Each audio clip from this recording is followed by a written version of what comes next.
Selamat siang, jemaat Tuhan yang terkasih dalam Tuhan. Kita akan kembali melanjutkan pendalaman Alkitab kita pada kesempatan siang hari ini. Kita akan sampai di Yesaya pasalnya yang ke-40, merupakan bagian kedua dari kitab Yesaya. Namun sebelum kita akan lebih lanjut membaca dan merenungkan firman Tuhan, mari kita akan berdoa. Bapa kami yang di surga, terima kasih kesempatan yang Tuhan berikan untuk kami boleh bersama-sama belajar akan kebenaran firman Tuhan pada kesempatan hari ini Tuhan. Kiranya Roh Kudus-Mu yang boleh memimpin kami melalui hikmat-Mu, sehingga apa yang boleh kami pelajari sungguh-sungguh kami dapat mengerti dan memahami dan juga melakukannya dalam kehidupan kami hari lepas hari. Berkati hamba-Mu dan berkati kami semua ya Tuhan. Di dalam nama Tuhan Yesus kami berdoa dan mengucap syukur. Amin. Jemaat Tuhan yang terkasih, mari kita akan bersama-sama membaca dan merenungkan firman Tuhan di dalam Yesaya pasalnya yang ke-40. Sekali lagi merupakan bagian kedua dari kitab Yesaya, yaitu dimulai dari pasalnya yang ke-40 sampai pasalnya yang ke-66. Namun pada bagian ini kita akan melihat dan membaca di dalam Yesaya pasalnya yang ke-40 ayat 1 sampai ayatnya yang ke-11.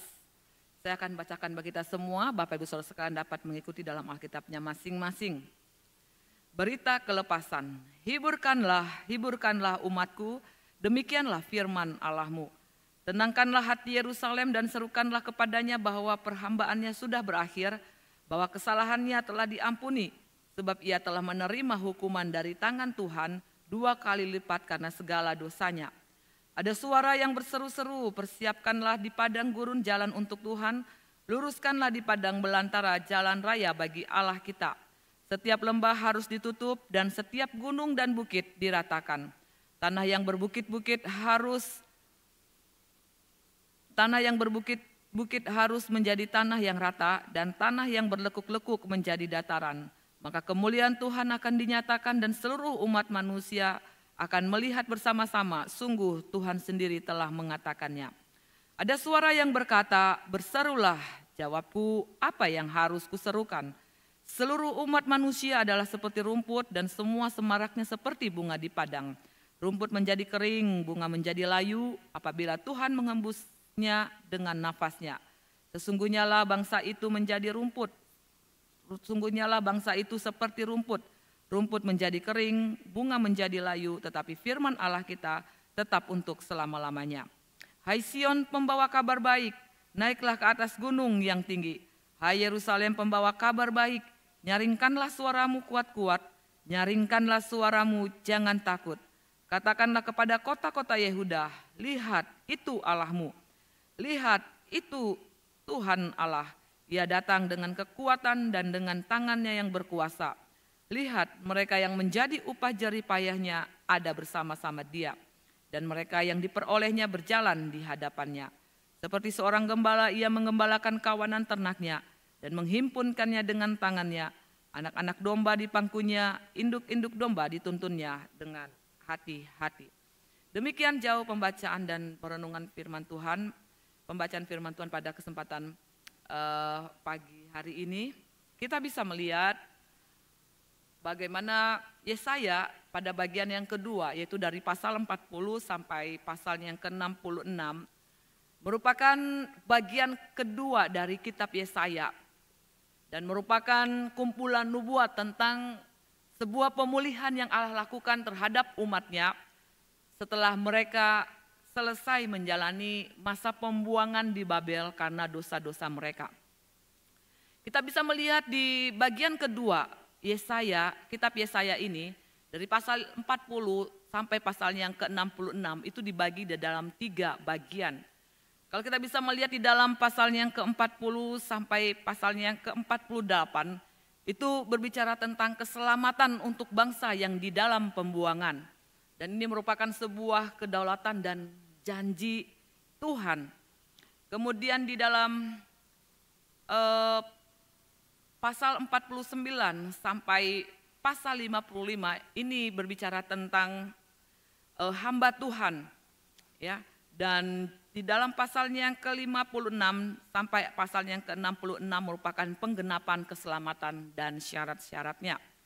Kalau kita bisa melihat di dalam pasal 40 sampai pasal yang ke-48 ini juga dibagi di dalam beberapa bagian. Kalau kita bisa melihat di dalam Yesaya pasal 40 sampai pasal 42 ayat 17 itu berbicara tentang penghiburan bagi dunia, ya. Dan kalau kita bisa melihat di dalam Yesaya pasal 40 ayat 1 sampai ayat yang ke-11 itu juga merupakan sebuah tema kabar baik bagi Yerusalem. Dan kita bisa melihat di dalam Yesaya pasal 40 ayat 12 sampai ayat yang ke-31 itu berbicara tentang Allah yang Maha Kuasa. Kalau kita memperhatikan di dalam Yesaya pasal 41 ayat 1 sampai yang ke-29 itu berbicara tentang Allah Tuhan sejarah bagi umatnya. Dan Yesaya pasal 42 ayat 1 sampai ayat yang ke-25 itu berbicara tentang hamba Tuhan. Yesaya pasal 43 ayat 1 sampai ke-28 itu berbicara tentang anugerah Tuhan yang berlimpah dan diremehkan. Kemudian kalau kita bisa melihat di dalam Yesaya pasal 44 ayat 1 sampai ayat yang ke-23 itu berbicara tentang Allah Israel yang agung dan penyembahan berhala yang bodoh. Yesaya pasal 44 ayat 24 sampai ayat yang ke-25 itu nanti akan berbicara tentang tindakan Allah melalui Sirus untuk Yerusalem. Sedangkan di dalam Yesaya pasal 46 ayat 1 sampai ayat yang ke-13 itu berbicara tentang berhala yang tidak berguna dan Allah yang Maha Kuasa. Yesaya pasal 47 ayat 1 sampai ayat yang ke-15 nanti kita akan melihat runtuhnya kerajaan Babel, dan Yesaya pasal 48 ayat 1 sampai 22 itu berbicara tentang niat kasih karunia Allah. Nah, kalau kita memperhatikan di dalam bagian yang kedua yaitu di dalam pasalnya yang ke-56 sampai 66 juga dibagi dari beberapa bagian, yaitu tentang 49 sampai 55 di bagian yang kedua ini itu berbicara tentang hamba Tuhan. Dan itu bisa kita lihat bagaimana di dalam Yesaya pasal 49 ayat 1 sampai ayat yang ke-26. Di sana kita akan melihat hamba Tuhan dan pemulihan Israel. Sedangkan di dalam pasal 50 ayat 1 sampai 11 itu berbicara tentang dosa Israel dan ketaatan hamba. Dan kemudian ayat 51, pasal 51 ayat 1 sampai 23 kita akan menemukan di sana nanti dengarkan, bangun. Dan di pasal 52 ayat 1 sampai 12 di sana kita akan menemukan sebuah seruan untuk berangkat gitu ya. Dan di dalam pasal 52 ayat 13 sampai 53 ayat 12 kita menemukan di sana penderitaan manusia dan pembenarannya. Di dalam Yesaya pasal 54 ayat 1 sampai 17 kita bisa melihat di sana masa depan yang gemilang dari Allah bagi Yerusalem. Sedangkan di bagian Yesaya pasal 55 ayat 1 sampai 13 di sana kita akan melihat efektivitas firman kasih karunia Tuhan.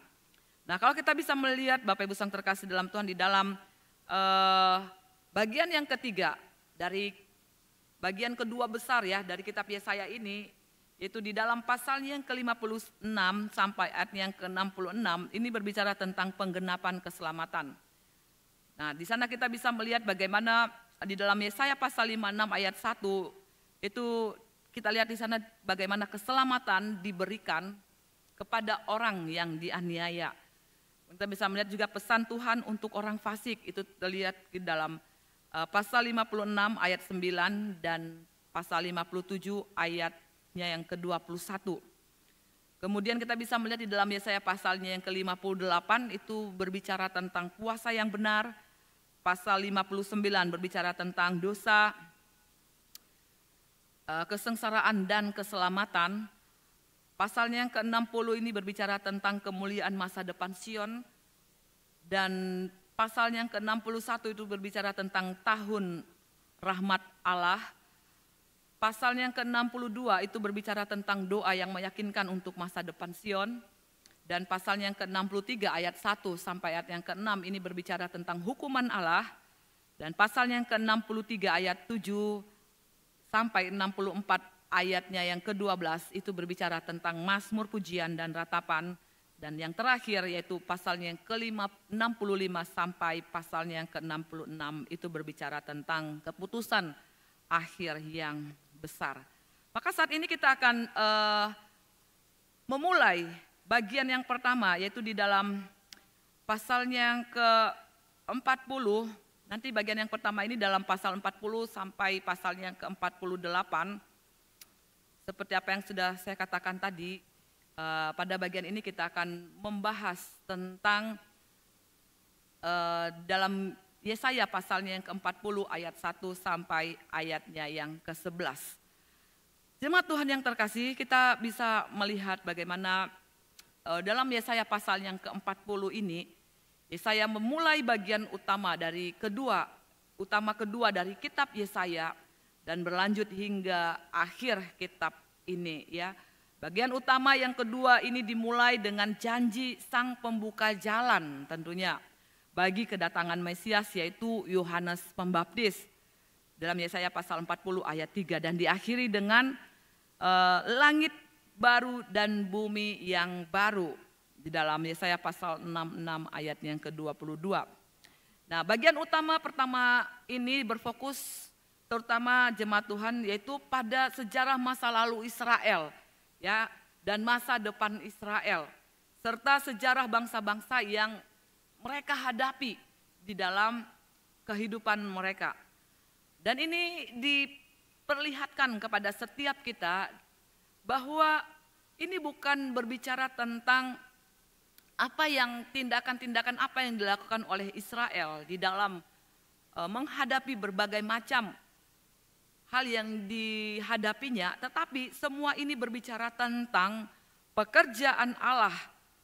Untuk apa? Yaitu untuk melepaskan Israel dari kekuasaan bangsa-bangsa yang dalam hal ini diwakili oleh Asyur, serta pemulihan Israel sebagai sebuah bangsa.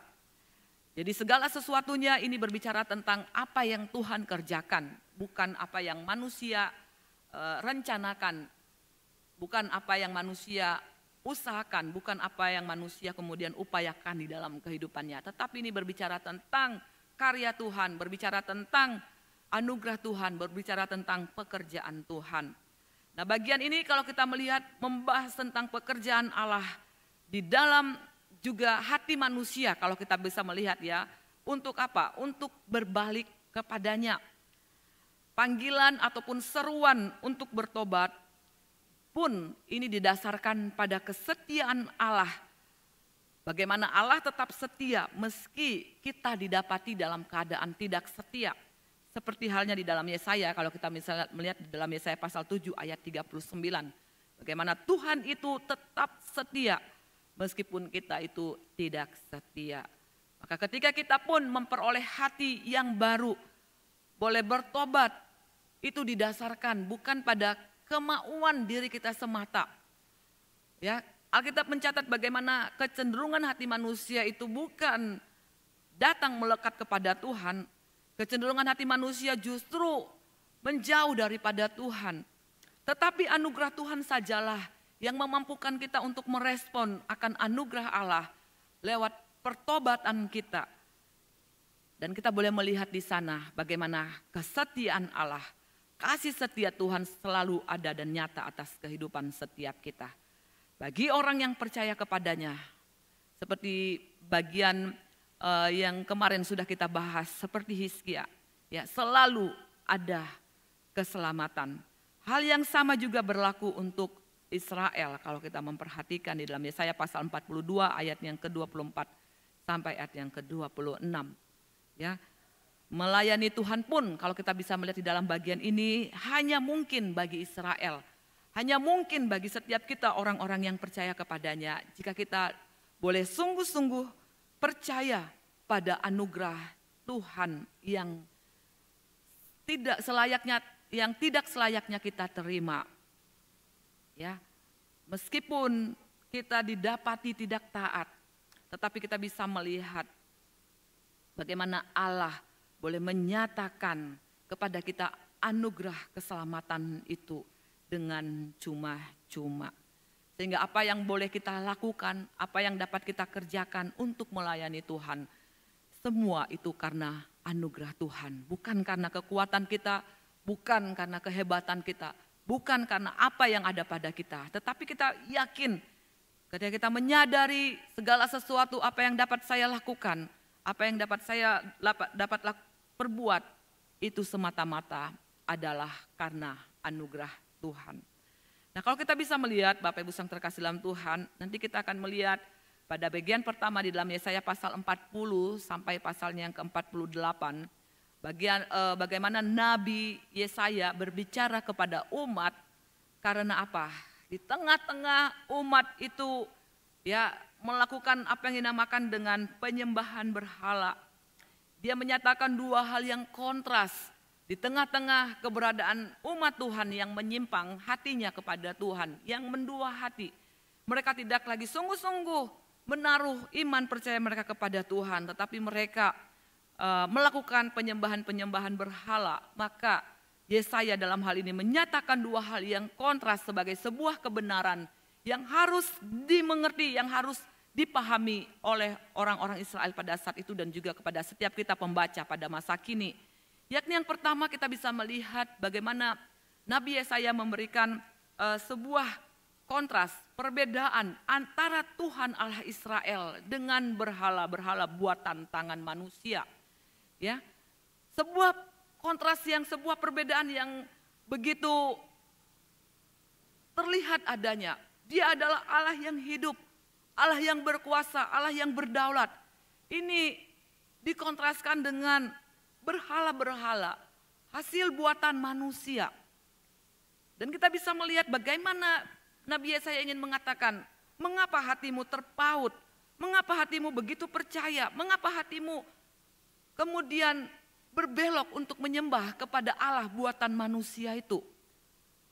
Nah, kita bisa melihat hal yang kedua juga, bagaimana Nabi Yesaya memberikan satu perbedaan antara Israel dengan bangsa-bangsa lain.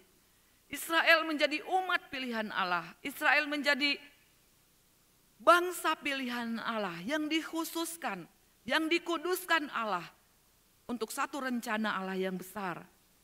Inilah yang menjadi sebuah kontras, Bapak Ibu yang terkasih dalam Tuhan, yang ingin dinyatakan oleh Israel tentang keberadaan Allah yang hidup, Allah yang kuasa, Allah yang berdaulat, dengan berhala yang adalah hasil buatan tangan manusia, dan ingin membedakan jati diri sebagai umat pilihan Allah dengan bangsa-bangsa lain. Nah, pada bagian yang kedua kita bisa melihat di dalam Yesaya pasalnya yang ke-49 sampai Yesaya pasalnya yang ke-56, di sana kita bisa melihat bagaimana penolakan umat itu terhadap Mesias yang dijanjikan. Sebuah kontras yang dinyatakan ya antara penderitaan hamba Tuhan dan kemuliaan di masa depan. Dan pada bagian yang ketiga kalau kita bisa melihat di dalam Yesaya pasal 58 dan sampai Yesaya pasalnya yang ke-66, ia menunjukkan perbedaan antara orang-orang munafik dan pemberontak, yakni mereka yang murtad, yang mengikuti antikristus, dengan orang-orang yang setia, yang teraniaya, yakni sisa-sisa Israel yang boleh percaya kepada Tuhan. Maka di dalam bagian ini, pendahuluan ini, jemaat Tuhan, kita bisa melihat bagaimana Allah itu sedemikian mengatur, merencanakan, bertindak sesuai dengan apa yang menjadi kehendak, apa yang menjadi keinginannya bagi bangsa Israel dan juga bagi setiap kita, milik kepunyaannya. Ketika mereka pun ada di dalam pembuangan, bukan berarti Bapak Ibu mereka dibuang untuk selama-lamanya. Tetapi kasih setia Tuhanlah yang boleh mengingat meneguhkan akan perjanjian yang telah dilakukannya. Sehingga dia boleh menyelamatkan, dia boleh membebaskan umatnya di dalam segala kondisi yang dihadapi. Untuk apa? Untuk datang berbalik kepadanya. Maka kita bisa melihat di dalam hal ini, pertanyaan yang timbul di dalam hati kita adalah, apakah pengharapan akan hari pembebasan itu tetap ada di dalam hati mereka? Ya, oleh karena apa? Mengingat masa penghukuman yang begitu lama. Ya, apakah pengharapan akan hari bagaimana mereka bebas dari pembuangan itu, dari penghukuman itu memberikan satu pengharapan bagi mereka? Ataukah sebaliknya, Bapak Ibu sang terkasih dalam Tuhan, ataukah sebaliknya hati mereka sudah keras gitu ya, dengan segala kepahitan, kesombongan dan lain sebagainya.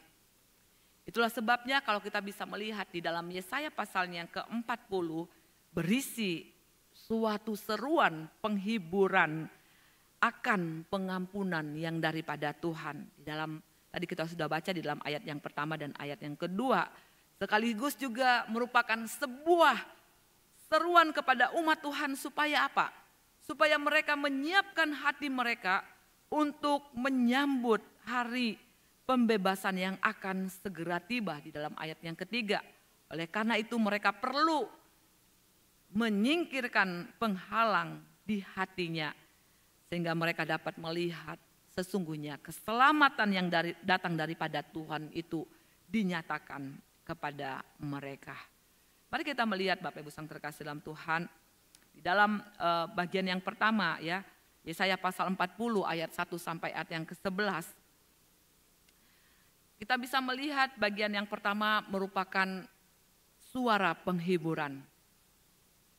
Kalau kita melihat Yesaya pasal 40, maka kita melihat ada 3 suara penghiburan. Ya.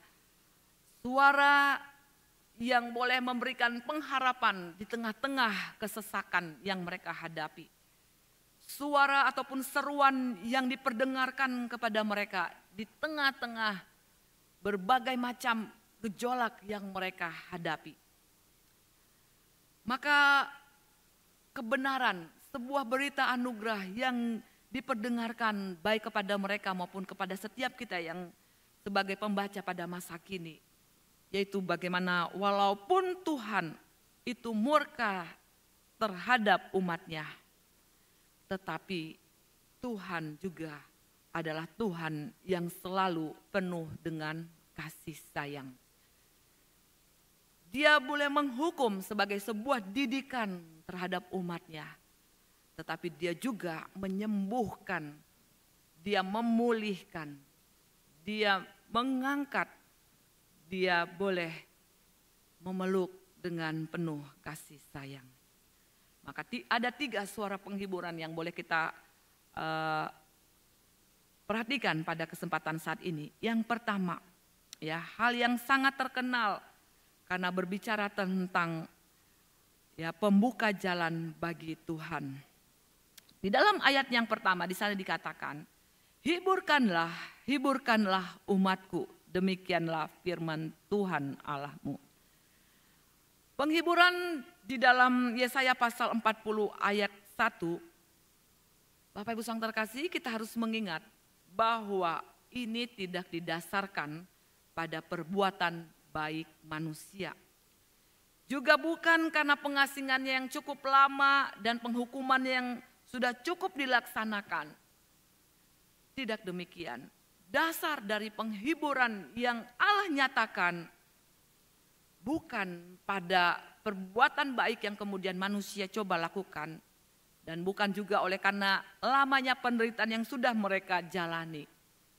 Tetapi sekali lagi penghiburan itu datang dari ya kedatangan pribadi yang telah lama dinubuatkan, yang telah dijanjikan, dan bagaimana juga campur tangan Tuhan itu boleh nyata di tengah-tengah umatnya. Ya, ini berbicara tentang inisiatif berita kelepasan, berita pengharapan itu inisiatifnya adalah dari Tuhan. Jadi inisiatif itu tidak dari manusia Bapak Ibu ya. Inisiatif bagi kelepasan, bagi keselamatan itu adalah dari Allah sendiri. Anugerah itu dinyatakan dari atas kepada setiap kita, orang-orang kepunyaannya. Maka ketika dikatakan hiburkanlah umatku. Demikianlah firman Tuhan. Ini merupakan sebuah inisiatif Allah yang ingin menyapa umatnya.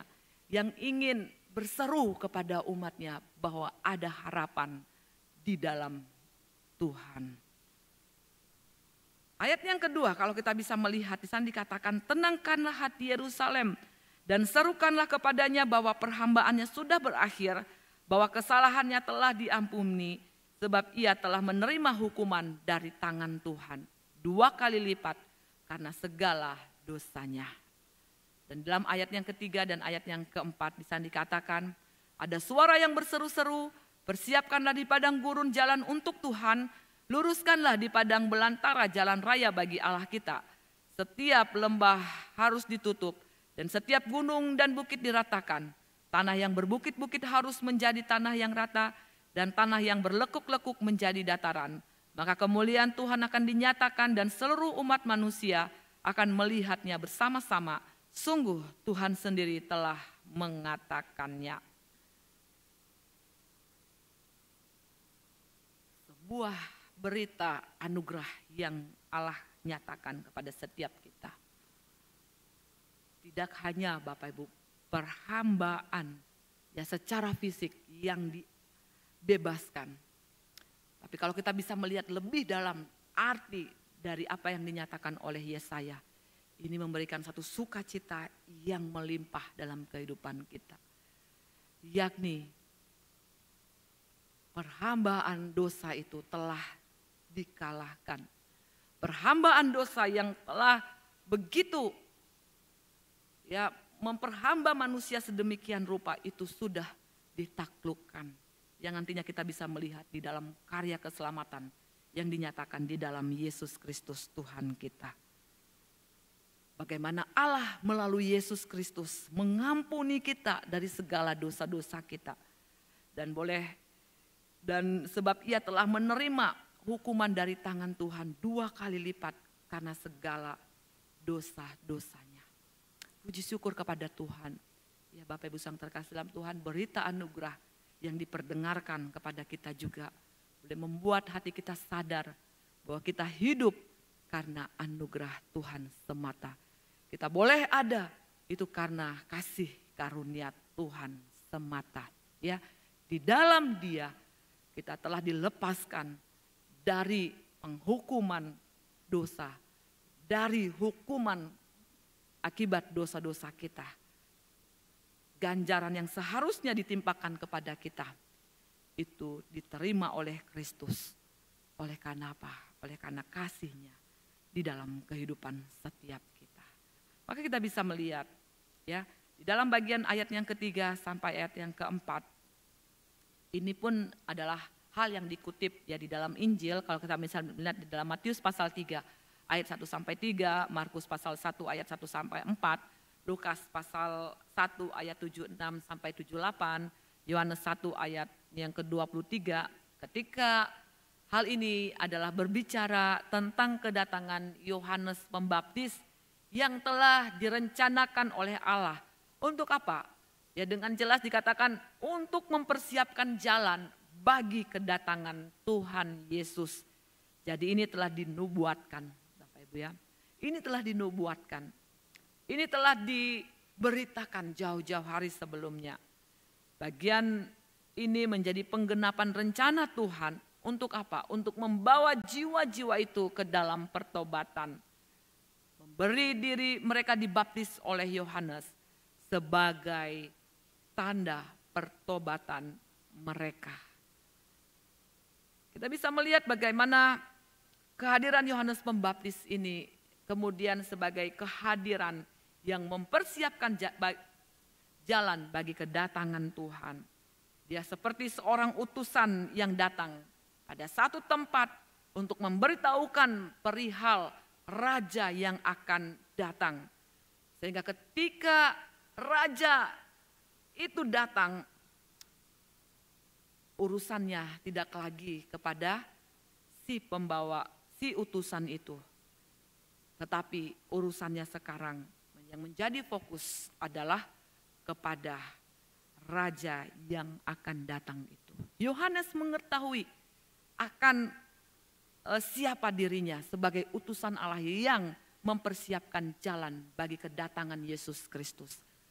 Sehingga dia sungguh-sungguh menyadari bukan dia yang ditinggikan, tetapi Yesuslah yang ditinggikan. Ya, dia hanya sebagai pembuka jalan bagi kedatangan Kristus. Dan apa yang dilakukannya Bapak Ibu itu sudah dinubuatkan oleh Yesaya tentunya. Dan seruan dari Yohanes Pembaptis di dalam ayat 3 dan ayat yang keempat, itu berarti Bapak Ibu menghilangkan rintangan-rintangan yang ada. Ini adalah jalan keselamatan. Mirip dengan pembebasan dari Mesir, ini adalah jalan menuju kepada keselamatan. Karena apa? Karena melalui jalan inilah Tuhan akan datang membawa penebusan dan keselamatan. Kita bisa melihat bagaimana keadaan rohani manusia seperti padang belantara. Dan ini adalah awal dari pekerjaan Tuhan di dalam hati mereka. Keadaan hati manusia tanpa Allah diibaratkan seperti padang belantara. Yang kita bisa melihat nanti bagian-bagian yang dinyatakan oleh Yohanes. Maka ketika kita bisa melihat Bapak Ibu yang terkasih dalam Tuhan, ketika kita membaca kitab nabi-nabi, ketika firman Tuhan diberitakan, seringkali diberikan di dalam bahasa kiasan gitu ya. Artinya apa? Kita tidak boleh mengartikan secara harafiah. Contohnya di dalam ayat yang keempat, di sana dikatakan setiap lembah harus ditutup dan setiap gunung dan bukit diratakan. Tanah yang berbukit-bukit harus menjadi tanah yang rata dan tanah yang berlekuk-lekuk menjadi dataran. Ketika ini tergenapi, kalau kita mengartikannya secara harafiah Bapak Ibu, maka berarti Israel tinggal rata. Di sana tidak ada gunung-gunung, di sana tidak ada lembah. Apakah artinya demikian Bapak Ibu? Karena apa? Karena kalau kita mengartikan secara harafiah, ketika dikatakan gunung sudah diratakan, lembah sudah ditimbun, sehingga Israel menjadi rata. Apakah demikian? Kan tidak gitu ya Bapak Ibu ya. Ini berarti bahasa kiasan yang artinya bagaimana Yohanes Pembaptis akan membuat jalan bagi kedatangan Yesus. Ya, bagi kedatangan Mesias yang dinantikan. Yohanes Pembaptis mempersiapkan hati dari umat dan menyuruh mereka untuk berpaling, untuk bertobat dari kehidupan yang lama, dari tabiat dosa yang begitu mewarnai kehidupan mereka. Sehingga ketika Yesus datang di hati, ketika Yesus datang, mereka boleh siap menerima Tuhan Yesus. Maka kalau kita bisa melihat Bapak Ibu yang terkasih dalam Tuhan, ya di dalam bagian-bagian ini, ketika Yohanes menyerukan berita pertobatan ini, dia sedang mempersiapkan watak dari orang-orang yang akan menanti, yang akan menyongsong kedatangan Yesus Kristus. Dikatakan dalam ayat yang keempat, setiap lembah harus ditutup. Bapak Ibu yang terkasih dalam Tuhan, bagaimana janji penghiburan ini? Ya, janji penghiburan ini diberikan kepada semua orang. Ya, baik dia orang yang di dalam kedudukan status sosialnya tinggi ataupun status sosialnya rendah. Baik dia yang kaya maupun yang miskin. Alkitab memberikan kepada kita satu kebenaran bahwa semua orang itu telah berdosa. Membutuhkan juru selamat. Mereka membutuhkan anugerah Kita bisa melihat bagaimana segala bentuk kelemahan manusia akibat dosa membuat manusia semakin terpuruk, keputusasaan menghadapi pergumulan hidup di dunia ini. Himpitan penderitaan demi penderitaan yang dialami. Hati manusia begitu pesimis di dalam menjalani kehidupan. Mereka kehilangan harapan dan membuat dia semakin terpuruk di dalam lembah itu. Selama hati manusia Bapak Ibu dikuasai oleh keputusasaan, maka dia tidak akan pernah bisa melihat dan menyambut keselamatan yang dari Tuhan. Itulah sebabnya Yohanes menyerukan hal ini. Ya. Agar apa Bapak Ibu yang terkasih dalam Tuhan? Agar setiap lembah itu ditutup. Ya. Selama hati manusia dikuasai oleh keputusasaan, ia tidak akan pernah melihat, dia tidak akan pernah menyambut keselamatan yang dari Tuhan. Itulah sekali lagi sebabnya Yohanes menyerukan hal ini. Kita bisa melihat Bapak Ibu bahwa ada banyak manusia yang kehilangan harapan. Ada banyak manusia yang kehilangan arah hidup. Ada banyak manusia yang kehilangan semangat untuk menjalani kehidupan ini.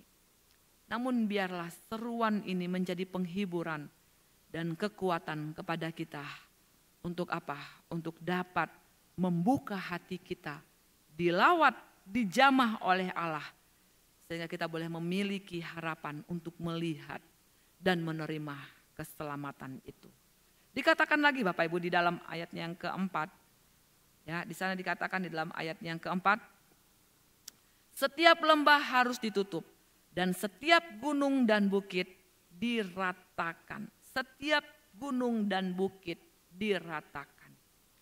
Bapak Ibu, ini adalah keadaan sebaliknya. Kalau tadi dikatakan lembah yang ada itu ditimbun, nah sekarang dikatakan gunung dan bukit itu diratakan.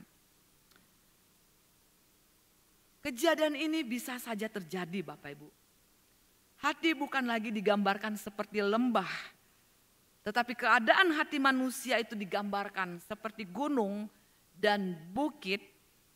Ini berbicara tentang kesombongan dan keangkuhan hidup. Maka kita bisa melihat untuk melihat keselamatan yang daripada Tuhan. Gunung dan bukit, kesombongan ini Bapak Ibu harus diratakan. Maka kita bisa melihat tidak heran sampai hari ini pun sebagian besar dari orang Yahudi itu Bapak Ibu, mereka menolak Yesus Kristus sebagai Mesias. Sebab apa? Sebab mereka tinggal di dalam kesombongannya. Mereka tinggal bahwa mereka mampu dengan kekuatan mereka melakukan segala hukum Taurat bagi keselamatan itu. Padahal Tuhan dengan tegas mengatakan bahwa hukum Taurat itu tidak bisa menyelamatkan kita. Tetapi bagaimana kecongkakan, keangkuhan, kesombongan dalam diri mereka itulah di mana mereka kemudian menolak Mesias yang hadir di tengah-tengah mereka.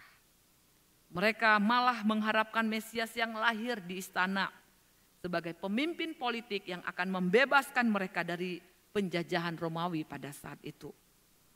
Bapak Ibu yang terkasih dalam Tuhan, dikatakan tanah yang berbukit-bukit.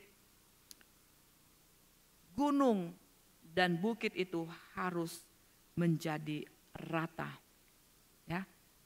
Ini sekali lagi yang diperlihatkan dari kesombongan hati orang-orang Farisi dan Saduki. Oleh karena itu Bapak Ibu, ketika Yohanes mengatakan setiap lembah harus ditutup, ditimbun. Setiap gunung dan bukit harus diratakan. Oleh karena apa? Oleh karena kerendahan hati sangatlah penting untuk menyambut Raja yang akan datang. Selama keangkuhan hidup itu masih ada dan bercokol di dalam diri manusia, di dalam hati manusia. Bapak Ibu yang terkasih dalam Tuhan, selama itu juga manusia tidak membutuhkan anugerah Tuhan. Selama manusia merasa diri mampu untuk menyelamatkan dirinya dengan berbagai macam perbuatan-perbuatan baik yang dia lakukan. selama itu hatinya akan tertutup bagi keselamatan anugerah yang dinyatakan di dalam diri Tuhan kita Yesus Kristus. Maka Yohanes mengatakan setiap gunung bukit itu harus diratakan. Kita harus sungguh-sungguh memiliki kerendahan hati, kesadaran bahwa tanpa Tuhan aku binasa. Aku tidak dapat menyelamatkan diriku dengan segala macam perbuatan baik. Dalam segala macam hal yang aku lakukan itu tidak mumpuni bagi keselamatan jiwaku.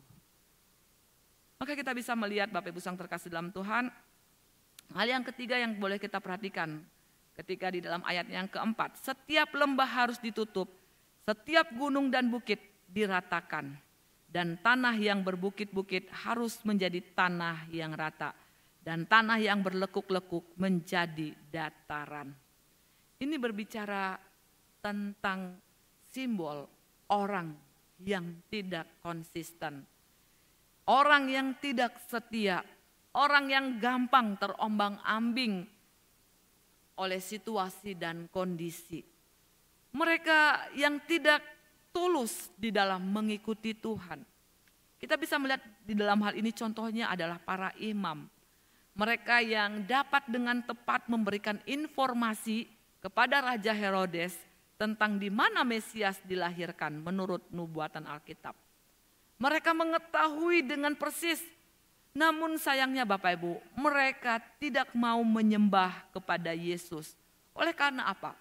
Oleh karena hati mereka telah ditawan oleh rupa-rupa nafsu dunia, sehingga mereka pun tidak dapat melihat keselamatan yang dari Tuhan. Maka dalam kita menanti, saat ini kita yang hidup di zaman ini Bapak Ibu, kita sedang menanti kedatangan Yesus yang kedua. Bukankah juga banyak orang yang hatinya sudah tidak melekat lagi kepada Allah? Bukankah banyak orang yang hatinya ditawan oleh kepentingan dunia ini? Matanya telah dibutakan oleh ilah zaman ini. Apa yang menjadi prioritas dalam kehidupan mereka itu mereka abaikan.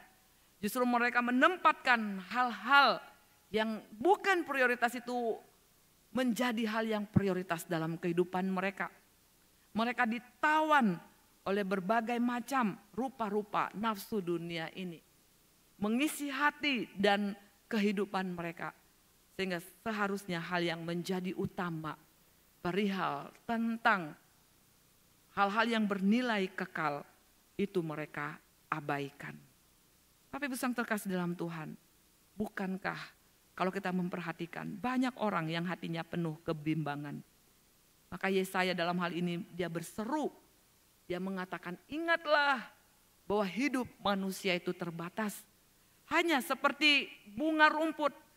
Karena itu jangan sia-siakan anugerah keselamatan yang Tuhan berikan. Nanti kita bisa melihat di dalam ayat yang ke-6 dan ayat yang ke-8.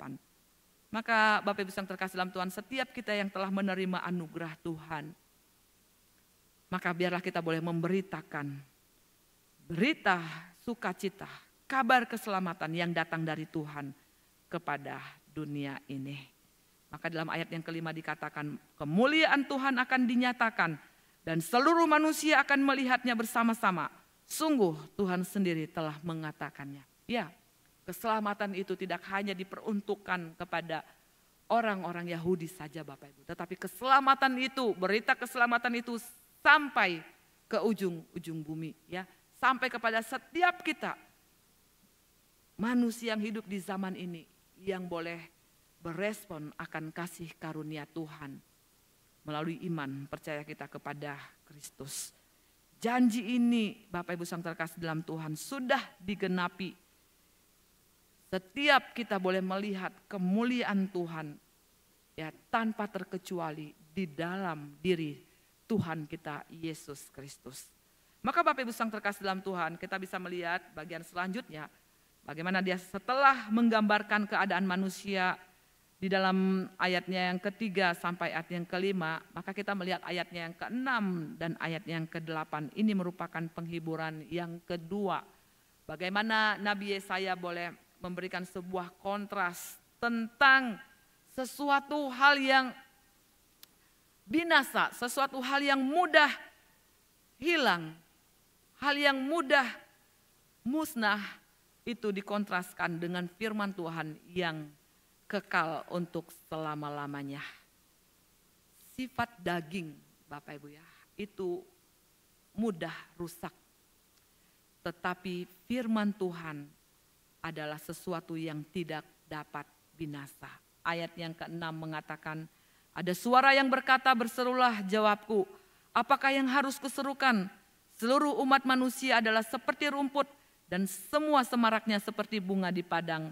Rumput menjadi kering, bunga menjadi layu. Apabila Tuhan menghembusnya dengan nafasnya, sesungguhnya bangsa itu seperti rumput. Ayat yang ke-8, rumput menjadi kering, bunga menjadi layu. Tetapi firman Allah kita tetap untuk selama-lamanya.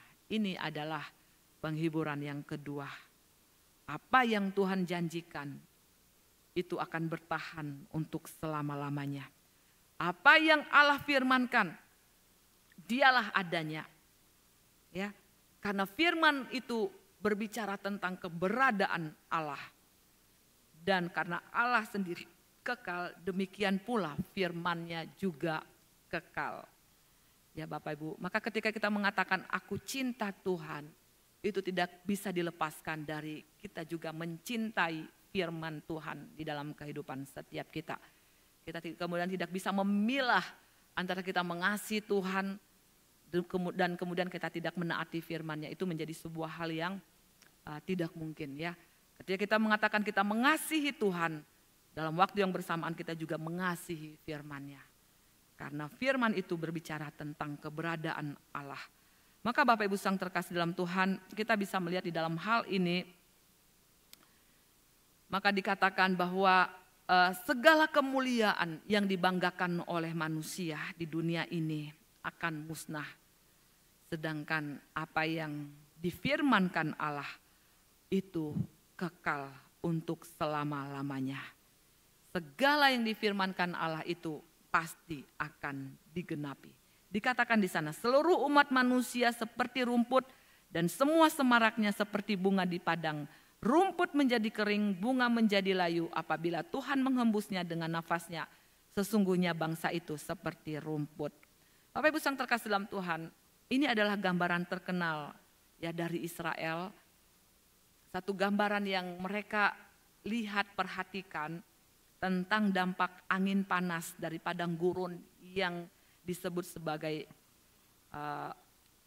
kamsin gitu ya. Bila angin ini bertiup, maka dalam waktu 2 hari segala sesuatu yang tumbuh dan berbunga itu menjadi layu dan akhirnya menjadi mati. Satu fenomena Bapak Ibu yang mereka lihat, yang mereka saksikan. Dan fenomena ataupun gambaran inilah yang dinyatakan oleh Yesaya. Sedemikianlah keberadaan manusia tanpa Allah. Ya, sedemikian rapuhnya, sedemikian lemahnya manusia, sedemikian singkatnya hidup manusia di dalam dunia ini. Maka ketika kita mengetahui kebenaran ini Bapak Ibu yang terkasih dalam Tuhan, kita melihat bahwa ada satu yang tetap untuk selama-lamanya, yang kekal untuk selama-lamanya, yang tidak bisa binasa, yang menjadi penopang yang tidak tergoyahkan. Ketika segala kebanggaan manusia ini hilang sirna, maka satu-satunya Bapak Ibu sang terkasih dalam Tuhan yang tetap ada adalah firman Allah. Seperti Allah sendiri kekal, demikian juga firman-Nya adalah kekal. Kita bisa melihat di dalam bagian yang ketiga, yaitu penghiburan yang ketiga di dalam ayat yang 9 sampai ayat yang ke-11.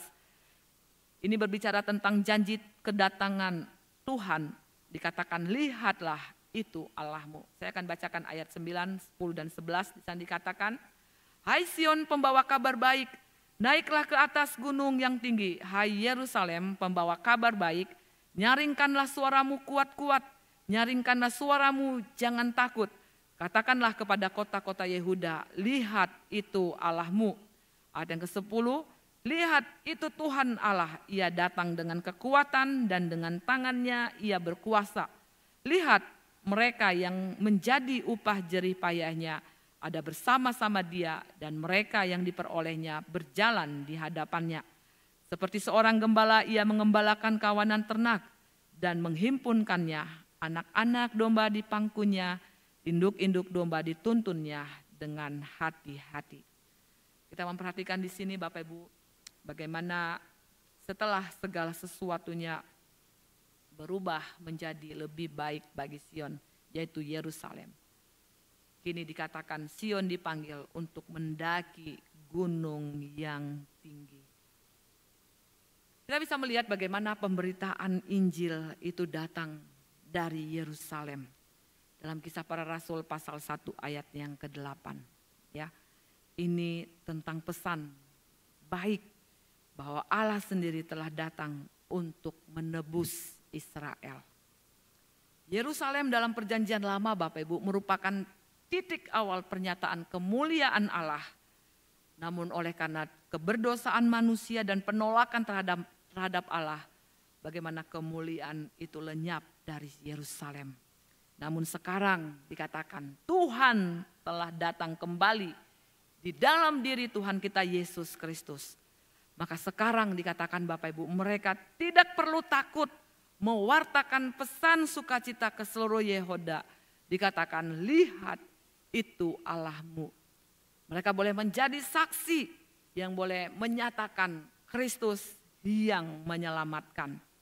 Untuk mereka boleh menyerukan, dikatakan nyaringkanlah suaramu kuat-kuat, nyaringkanlah suaramu, jangan takut. Katakanlah kepada kota-kota Yehuda, lihat itu Allahmu. Bapak Ibu yang terkasih dalam Tuhan, ini adalah pesan akbar, ya. Pesan yang besar bahwa Mesias yang adalah Tuhan telah datang kepada mereka dan membawa keselamatan kepada umatnya. Seperti apa yang Mazmur pasal 14 ayat 7 mengatakan, dari Sion datang juru selamat. Dan juga dalam Roma pasal 11 ayatnya yang ke-26. Bapak Ibu yang terkasih dalam Tuhan, kita perhatikan seruan ketika dikatakan lihatlah. Ini berbicara menuju ya kepada pribadi, yaitu pribadi Tuhan kita Yesus Kristus. Kita bisa melihat juga di dalam Injil bagaimana cara Tuhan Yesus digambarkan ketika dikatakan lihatlah. Kalau kita melihat di dalam Yesaya pasal 40 ayat yang ke-9, di sana dikatakan lihatlah Allahmu. Hal ini juga menjadi ayat paralelnya mengacu dalam Injil Yohanes, di mana kita melihat Tuhan Yesus itu sebagai anak Allah. Dan yang kedua Bapak Ibu, kalau kita melihat ketika dikatakan lihatlah hambaku di dalam Yesaya pasal 42 ayat yang pertama, hal ini mengingatkan kita pada satu yang ditulis oleh Markus juga, di mana dia ditampilkan sebagai hamba gitu ya. Dan yang ketiga kita melihat kata lihatlah seorang laki-laki bernama ranting di dalam Zakaria pasal 6 ayat yang ke-12. Hal ini mengingatkan kita akan kenyataan bahwa dia benar-benar manusia yang kita temui khususnya di dalam Injil Lukas ya. Dan yang keempat, tadi katakan lihatlah rajamu datang kepadamu di dalam Zakaria pasal 9 ayat 9. Hal ini juga mengingatkan kita ya perihal apa yang dinyatakan di dalam Injil Matius yang di dalamnya dia digambarkan sebagai raja. Maka kita bisa melihat Bapak Ibu yang terkasih dalam Tuhan, sebuah seruan ya kabar baik yang harus diberitakan oleh mereka yang boleh menyambut kedatangannya kepada dunia ini Bapak Ibu, kepada orang-orang di sekitar kita juga. Ini menjadi satu berita yang kita boleh nyatakan, berita sukacita, berita akbar tentang keselamatan di dalam Yesus Kristus Tuhan kita. Maka dalam ayat yang ke-10 di sana dikatakan, lihat itu Tuhan Allah, ia datang dengan kekuatan dan dengan tangannya ia berkuasa. Lihat mereka yang menjadi upah jerih payahnya ada bersama-sama dia, dan mereka yang diperolehnya berjalan di hadapannya. Bapak Ibu yang terkasih dalam Tuhan, di dalam ayat yang ke-10 yang sudah kita baca ini, kata ini muncul menjadi sebuah jaminan bahwa juru selamat itu benar-benar telah datang. Israel akan sungguh-sungguh melihat dan menemukan bahwa Yesus adalah Mesias. Mereka akan mengaku bahwa Dia adalah Tuhan yang menyelamatkan. Seperti halnya kalau kita bisa melihat di dalam pribadi secara khusus kepada Thomas.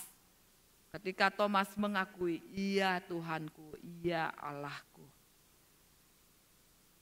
Bapak Ibu yang terkasih dalam Tuhan, dikatakan lihatlah Dia Tuhan Allah. Dia datang dengan kekuatan, dengan tangannya berkuasa. Israel akan melihat, bahkan seluruh manusia akan melihat bagaimana Tuhan Yesus adalah penguasa yang berdaulat. Dia adalah Tuhan yang menggenapi segala sesuatunya.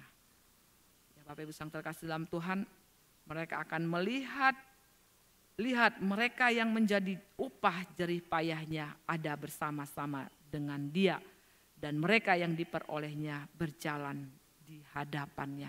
Ini berbicara tentang orang-orang pilihannya. Orang-orang yang boleh menyambut kasih karunia Tuhan. Ya, yang boleh bersama dengan Kristus di dalam kerajaannya. Yang boleh berjalan bersama dengan Dia. Di dalam kehidupan ini Bapak Ibu, kita menyadari bahwa kita tidak mampu menjalani kehidupan ini sendiri. Tetapi kita yakin bahwa Tuhan ada beserta dan bersama dengan kita. Dia yang menghantarkan kita sampai kepada surga yang baka. Dan di dalam ayat yang ke-11, ayat yang terakhir di sana dikatakan, seperti seorang gembala yang menggembalakan kawanan ternaknya dan menghimpunkannya, anak-anak domba di pangkunya, induk-induk domba dituntunnya dengan hati-hati. Bapak Ibu yang terkasih dalam Tuhan, sadarkah kita bahwa Tuhan kita Yesus Kristus, Dia adalah gembala yang baik. Dia adalah gembala yang agung. Dia adalah gembala bagi Israel sejati. Ya, Dia datang dikatakan kepada milik kepunyaannya. Meskipun milik kepunyaannya tidak menerima Dia. Bahkan Dia sebagai gembala yang baik memberikan nyawanya bagi kawanan domba-dombanya. Dia adalah gembala yang akan mengumpulkan domba-dombanya yang tercerai-berai, di mana Dia boleh memberikan perhatian khusus kepada mereka. Dia akan mengembalakan kawanan domba itu sedemikian rupa, sehingga dikatakan tidak ada yang dapat mencuri mereka dari hadapanku. Dan Paulus boleh memberikan sebuah gema. Dia katakan, apa yang dapat memisahkan kita dari kasih Tuhan? Kelaparankah, aniayakah, ketelanjangankah, kesakitankah, dan lain sebagainya. Dikatakan tidak ada yang dapat memisahkan kita dari kasih Tuhan. Perhatian total dari Sang Gembala Agung kita boleh tertuju kepada setiap kita yang adalah domba-dombanya. Tidak dibiarkannya Bapak Ibu kita berjalan sendirian. Bahkan didikan yang diberlakukan kepada kita ketika kita mulai menyeleweng, itu adalah bukti bahwa Dia mengasihi kita. Dia tidak membiarkan kita, anak-anak domba di pangkunya, yang lemah Bapak Ibu, dirangkul sedemikian rupa. Yang lemah, yang ringkih, yang tidak berdaya, diberikan kekuatan, diberikan pengayoman yang luar biasa. Dan induk-induk domba dikatakan dituntunnya dengan hati-hati. Sedemikian perlakuan dari Gembala Agung kita yang adalah Tuhan Yesus, yang boleh menyertai perjalanan hidup kita di dalam dunia ini. Biarlah kita boleh tetap Bapak Ibu menjalani kehidupan ini di dalam bimbingan, di dalam pimpinan Sang Gembala Agung yang boleh mengasihi kita, yang boleh mencintai kita sedemikian rupa, dan Dia yang telah memberikan nyawanya menggantikan setiap kita. Kiranya Tuhan memberkati kita semua. Mari kita berdoa. Bapa kami yang di surga, terima kasih. Kami bersyukur kepada Tuhan yang sudah menolong, menyertai dan memimpin kehidupan kami sampai pada saat ini Tuhan. Apa yang dinyatakan di dalam Yesaya pasal 40 ayat yang pertama sampai 11 ini. Sungguh-sungguh menyadarkan kami Tuhan akan keberadaan diri kami sebagai manusia di hadapan-Mu. Dan Engkau Allah yang mengasihi kami adalah Allah yang berkasih karunia sedemikian rupa. Membimbing, melepaskan dan menuntun kami sampai pada akhirnya kami boleh tiba di surga yang baka. Terima kasih Tuhan, kuatkan dan teguhkan kami selalu. Di dalam nama Tuhan Yesus kami berdoa dan mengucap syukur. Haleluya. Amin.